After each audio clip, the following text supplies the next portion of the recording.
एमाले र घन्टीका साथीहरू बिचमा झगडा परेको छ यहाँनिर।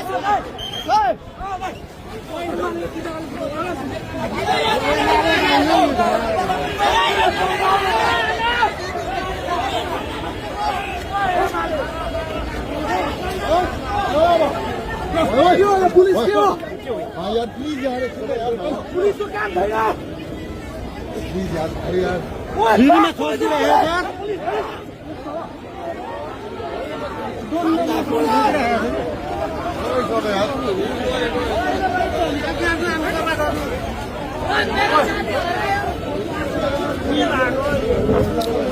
झगडाको स्थिति आएको छ अहिले यहाँनिर।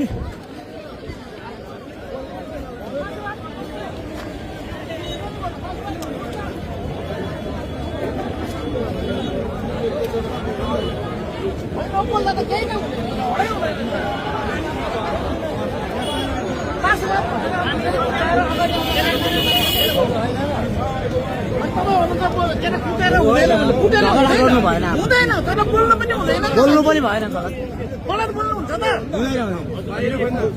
हामीले त समयमै त अप्नाएको छ यहाँनिर, समयमा गरिरहेको छ साथीहरू, समयमै भइरहेको छ। मासुभात भनेको छ मान्छेलाई, किनभने हान्दैन नि साथीहरूले, त्यसो भन्नु हुँदैन नि त। हाम्रो घरको भात खाएर आएको छ, हामी किन सडक बन्द गर्नु पर्यो? हामी हाम्रो घरको भात खाएर फेरि यता झगडाको स्थिति साम्य हुन नाम लिइरहेको छैन अहिले।